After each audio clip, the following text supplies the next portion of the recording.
We are launching our paddleboards here at Pitt Lake. And our destination today is Widgeon Creek, which is across the channel. We will be heading there shortly. All right, so we've done the hard work of paddling across the channel.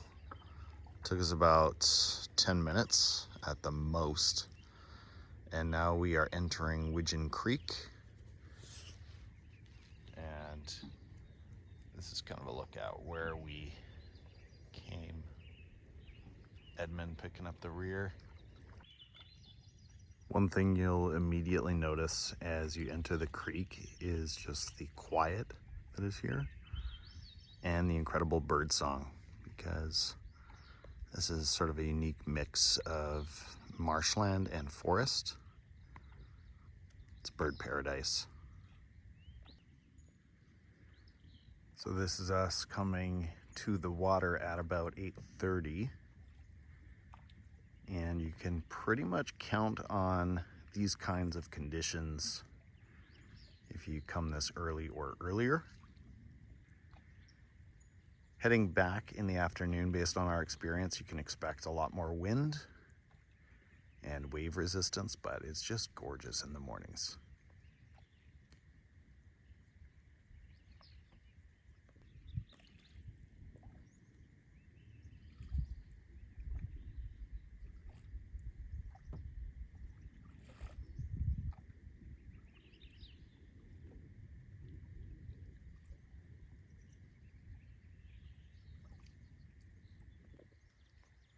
We are just 20 minutes into our paddle up the creek, and I thought I'd point out this camping site. I don't know how it is reserved, or if it can be reserved. I'm assuming it can, but I've seen tents pitched up here further up the sand. It's a nice little beach. So if you book it, if you do the work, you can sort of camp out right on the creek, surrounded by mountains, and enjoy your own little paradise here.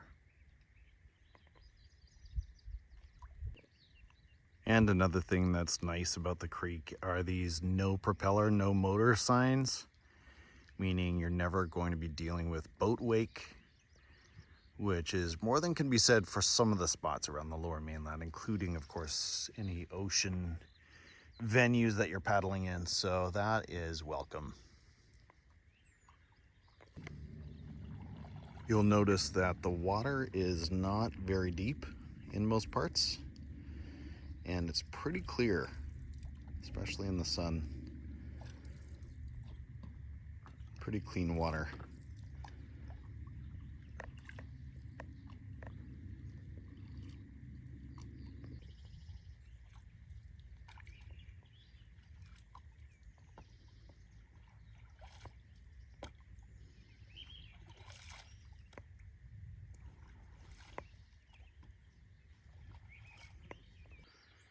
Well, we're coming up to an important junction. You can see that small sign across the way, which tells us the falls are to the left.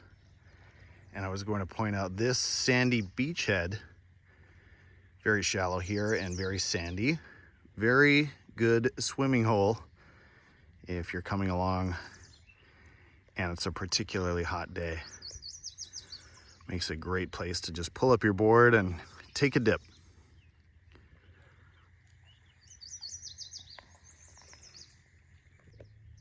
Here's a better look at the sign that says Widgeon Campsite, which is right at the mouth of the trail to the falls. We're about 40 minutes up the creek, and you can see it's just starting to narrow a little bit. You can hear float planes taking off on the lake behind us.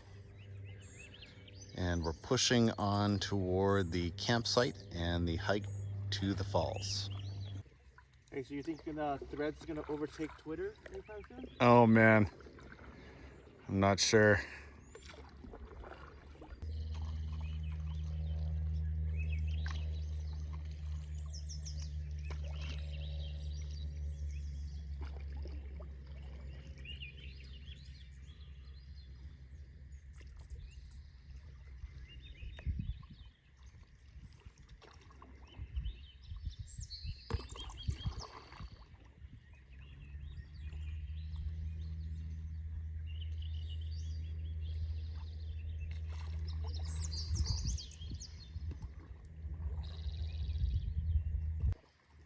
got a sign here that says Provincial Park Boundary. And I'm assuming that means we're entering the provincial park. Which one? I can't remember. I'll have to add that in the notes later.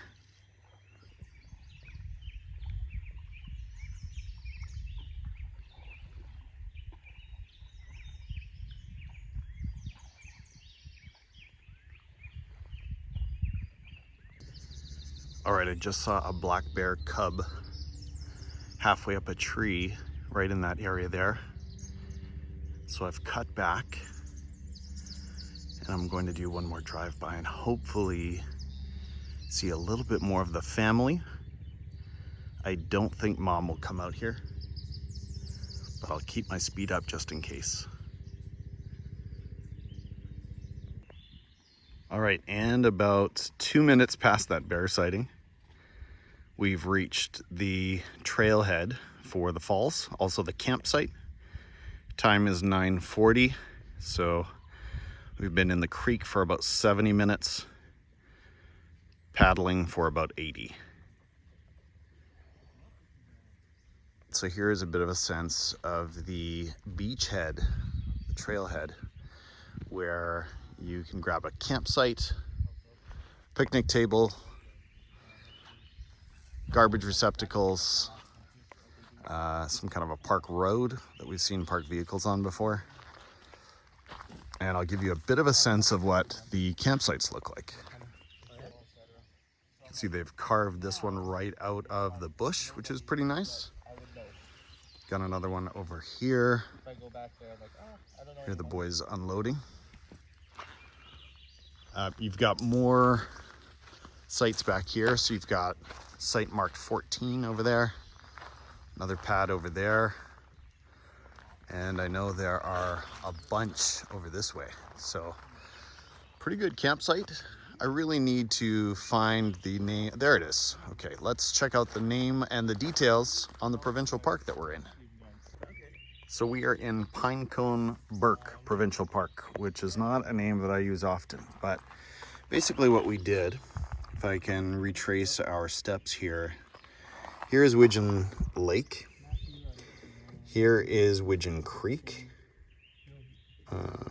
yep, and I would say that our launch site was somewhere down here. That is my belief. Yeah, right around there, as I do a better job of capturing my finger. So,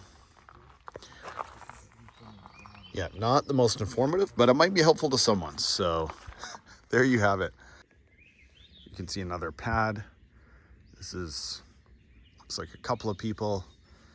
And the reason they've left all their stuff is they are no doubt headed up to the falls, which we will do shortly as well. And back here is site number 6. Again, all of these sites are honestly really, really nice. My biggest concern would just be the bears. There are bears around here for sure. But if you're in a group, you should be okay, especially with black bears. Number one thing is just be very mindful of anything that produces smells, right? So don't leave food or garbage or cosmetic items around that will be interesting to a black bear. Christian and Edmund are putting on real footwear. I do not have real footwear, so flip-flops it is for this hike, and I will give you time horizons on the hike as well. So time right now is 9:46. We'll probably set out here in about 4 minutes, 9:50, and we'll see how long it takes. All right, I'm not going to look inside these outhouses, but they do exist here at the trailhead and campsite. So here's the sign you see at the trailhead. It tells you Widgeon Falls 2.9K, and there's a Widgeon Lake junction. I've never gone on to Widgeon Lake, but it is further down the creek and maybe the trail too. All right, let's get to Widgeon Falls. Time is 9:53. First kilometer of the trail looks a lot like this. Pretty easy traveling. Looks like at one time it was probably a road. I doubt full-size vehicles are coming down here. It is possible. Quads, I'm sure. And pretty soon we will head into the forest. All right, we've been walking about 15 minutes. And we are turning right to head to the falls. We're now down to 1.5. So, guys, I guess it took us 15 minutes to walk 1K. Here we go. All right, we are back on the trail. As I said before, doing this in flip-flops. Done it before this way, so I know it is doable. Maybe not advisable. If I have a bad slip, I will regret it, but it's that kind of trail. Pretty tame. You're walking on needles, on dirt for the most part, not a lot of exposed rock. A few roots to watch out for. On we go to the falls. We have made it a little further up the trail, still making our way to the falls, and we've come to a spot where we've jumped in and done a little swimming in the past. Did you guys jump in last year? Absolutely. Okay. No, I did not. Edmund, maybe this year. We'll see. We'll see how hot and how brave we feel on the way back. But the current's nice. Like, you can kind of just drift with it or swim against it. Kind of weird because it's going up, but I thought it was going up this way. Oh yeah. But then shouldn't it be going that way? Or is it just the wind blowing the surface that way? I don't know. Yeah, it's a good point.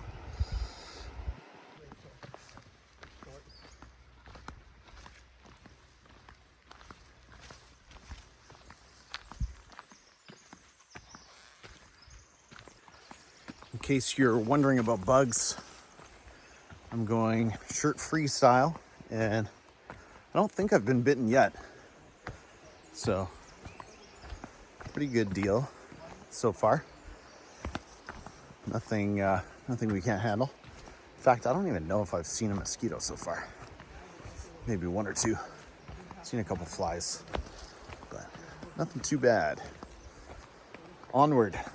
We are coming up to the falls. They are in 50 meters, so we'll be there in seconds, but just a reminder that, as it says here, people do die at the waterfalls, and I've seen on YouTube people jumping in and swimming. I may do that, but got to be extremely careful. All right, let's check it out. The time is 10:55. That puts this hike at about 50 minutes. And we're arriving at the falls.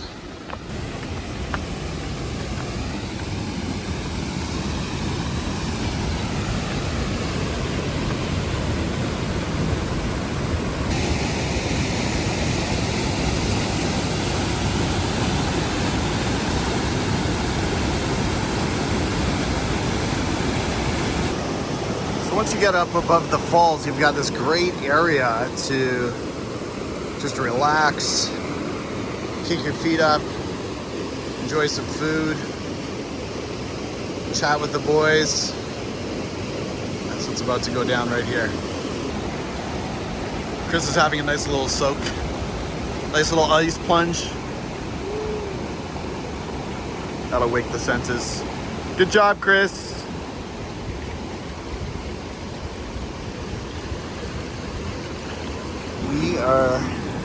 We're gonna brave the water here.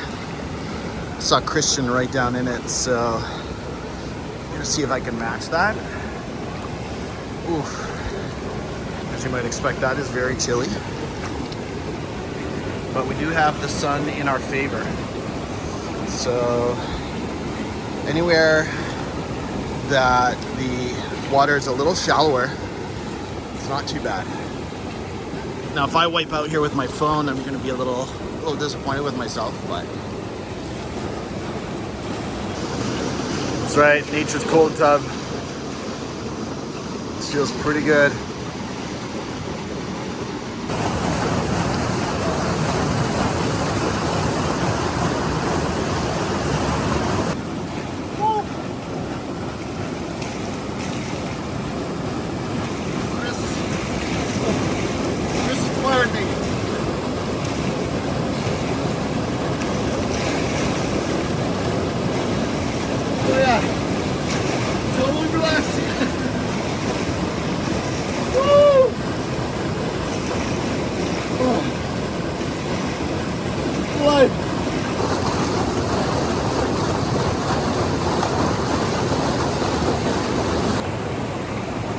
having trouble convincing Chris and Edmund to come this far upriver, but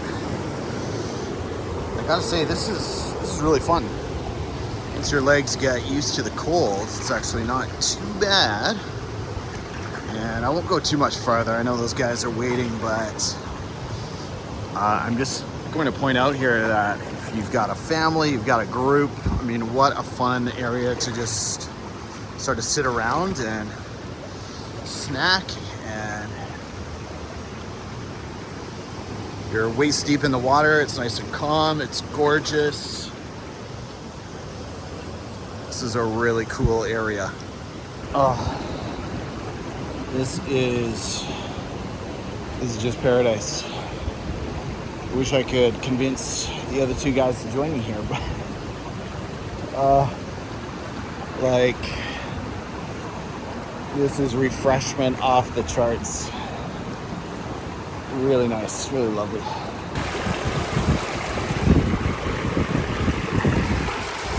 You know, one nice thing about this part of the world is that, yes, the water is really cold, but at least you're not having to think about poisonous snakes or piranhas or crocodiles.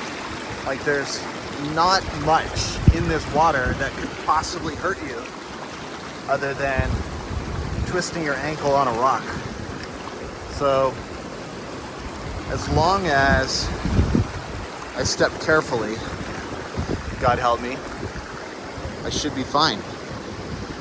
And it's probably time to turn back, although I'm in an adventurous mood right now. I could probably go for hours picking my way down these rocks, but I'll have to leave it there for now.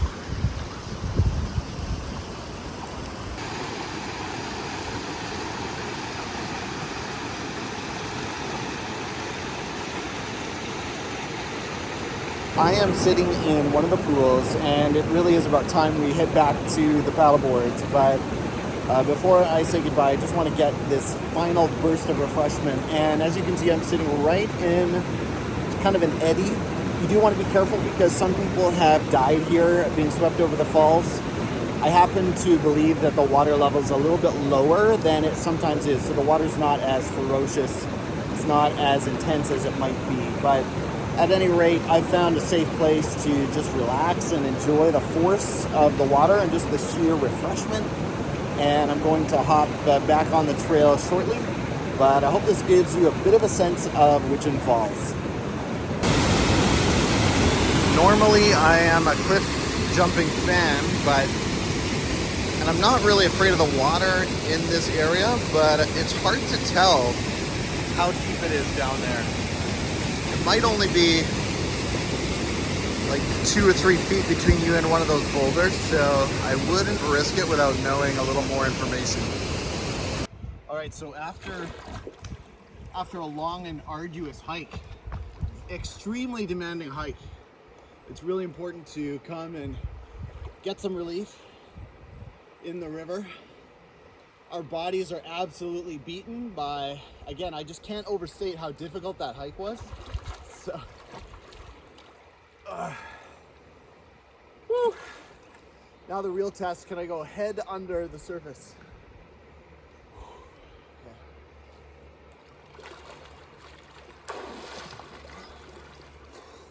Or a little bit of back float.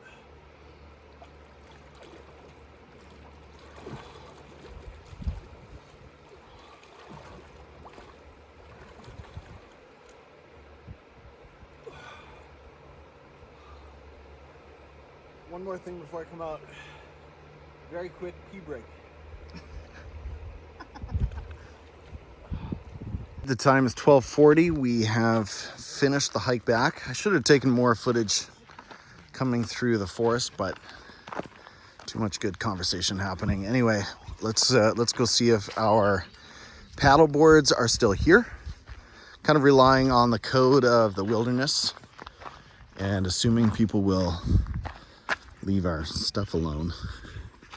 It's not very guarded here, obviously, and we'll grab our stuff and off we go back into the creek and back to the parking lot. Again, we're at 12:40. So we've just left the campsite trailhead area and we're headed back to the parking lot. Time is about 12:57.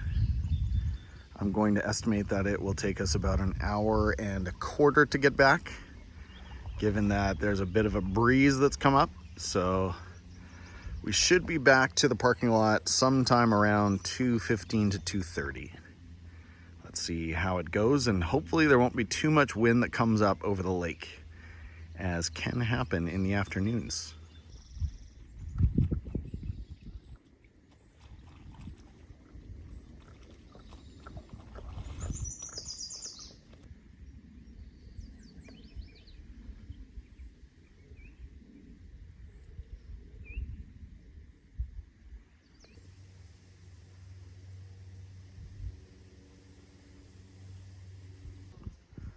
So usually we only get scenes like this in the morning.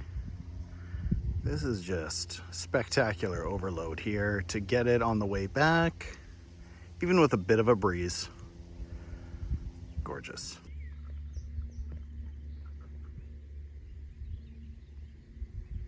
The time is 1:25.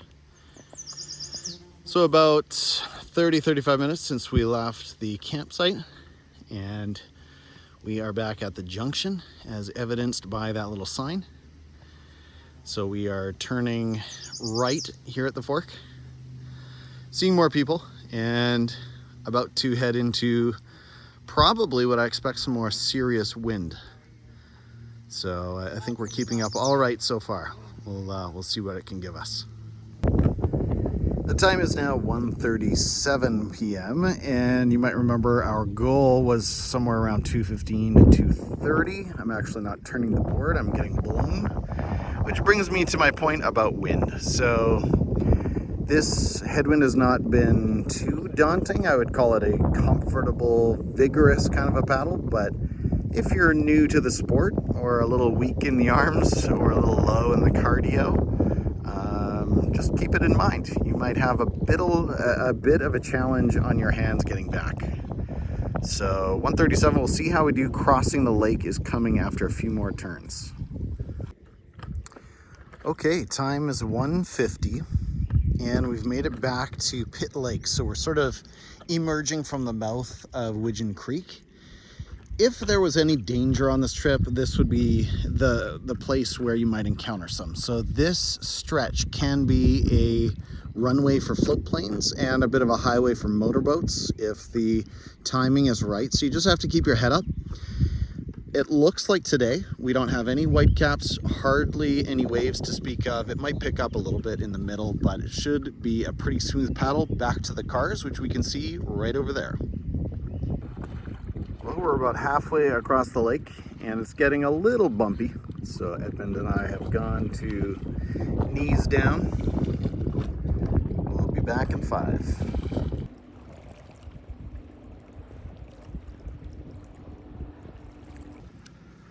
Well, time is 2:05 and we're pulling back in. Well done, Edmund. We crossed Pitt Lake without event, without any mishaps. Departure time was around 8:20, I believe. I'll have to go back and check that. Return time 2:05. So roughly 6-hour trek, including a long relaxing stop at the waterfalls. It's a pleasant trip. As far as transporting the boards, we like to keep our inflatables inflated all season. And we just use 2 simple straps. And these straps are nice because they can be locked. And so you just throw it over, loop it around the roof rack, pass it back, cinch it up, and you are all good. Only takes a couple of minutes to get the whole thing going, and it's highway worthy. Before I leave this location, I just want to get a better shot of the launching area. So things have changed a little bit at Pitt Lake, or at this location. There used to be a dock down here. And now they want canoes and paddleboards just to launch from this sandy beach area. If you want to launch from the docks over there, you are paying for it. So a little bit of a strange setup, but that is what it is. And lots of parking. I'm sure that is apparent. So no problem at all finding parking anytime that I've come here.